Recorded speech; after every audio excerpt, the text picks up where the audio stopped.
వైఎస్ఆర్ కాంగ్రెస్ పార్టీలో నూతనోత్సాహం కనిపిస్తోంది. పార్టీని పూర్తి స్థాయిలో ప్రక్షాళన చేస్తున్నారు. వరుసగా కింది క్యాడర్ అందరితో కూడా వైఎస్ జగన్ ఒకవైపు సమావేశాలు నిర్వహిస్తున్న పరిస్థితి.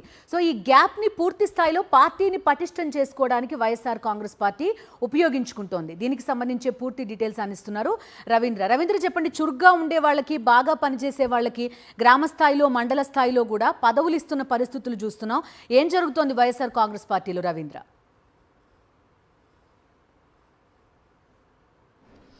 బిందు వైఎస్ఆర్ కాంగ్రెస్ పార్టీలో పూర్తి స్థాయిలో ప్రక్షాళన చేయడంతో పాటు ఏదైతే పనిచేసే వారికి పదవులు ఇవ్వాలని కూడా ఆ పార్టీ అధినేత వైఎస్ జగన్ నిర్ణయం తీసుకున్నారు. అందులో భాగంగా ఇప్పటికే జిల్లా సంబంధించినటువంటి జిల్లా అధ్యక్షుల నియామకాలు కూడా పూర్తి చేశారు. గతంలో ఉన్నటువంటి పార్టీ కోసం పనిచేస్తున్నటువంటి సీనియర్ నాయకులను ఐడెంటిఫై చేయడంతో పాటు చురుగ్గా పనిచేస్తున్నటువంటి వ్యక్తులను గుర్తించి వారికి పదవులను కట్టుబెట్టినటువంటి పరిస్థితి ఉంది. ఇప్పటికే 26 జిల్లా కూడా ఈ పూర్తి స్థాయిలో జిల్లా అధ్యక్షుల నియామకాలు పూర్తయ్యాయి. ఇక అది కాకుండా అసెంబ్లీ నియోజకవర్గాల ఇన్ఛార్జీల నియామకం కూడా దాదాపుగా పూర్తిగా వచ్చినటువంటి పరిస్థితి.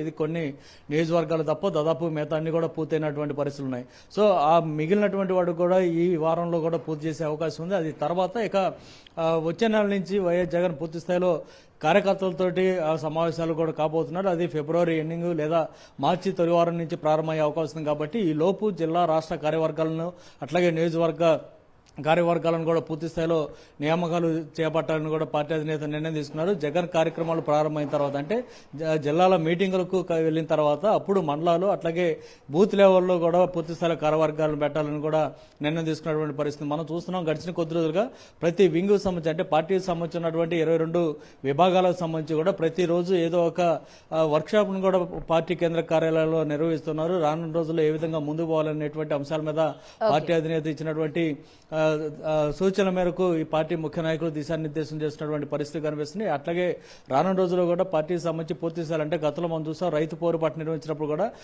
ఒక పార్టీకి సంబంధించిన వారే కాకుండా బాధిత రైతులు కూడా ఈ పోరుబాటు కార్యక్రమంలో పాల్గొన్నటువంటి పరిస్థితి. విద్యుత్ ఛార్జీల పెంపునకు నిరసనగా చేసినటువంటి ధర్నాలో కూడా నిజమైన బాధితులందరూ కూడా విద్యుత్ బిల్లులను తీసుకొని ఈ కార్యక్రమానికి హాజరైనటువంటి పరిస్థితి. సో ఇట్లాగా ప్రజలు తమకై తాము మమేకమై వస్తున్నటువంటి పరిస్థితులు ఉన్న నేపథ్యంలో వారికి సంబంధించి ఏ ఒక్క సమస్య ఉన్నా కూడా వాటి పరిష్కారం కోసం ముందు రావాలనేది వైఎస్ఆర్ కాంగ్రెస్ పార్టీ నిర్ణయం తీసుకుంది. ఆ మేరకు పూర్తి స్థాయిలో ఈ కార్యక్రమాలన్నీ జరుగుతున్నాయి. రేపు ఫిబ్రవరి 5వ తారీఖు జరగబోతున్నటువంటి విద్యార్థుల ఫీజు రియంబర్స్మెంట్ పథకానికి సంబంధించి పిలుపునిచ్చినటువంటి ధర్నా కార్యక్రమం కూడా ఇదే స్థాయిలో విజయవంతం చేయాలని పార్టీ నిర్ణయం తీసుకుంది. Ravindra, thank you.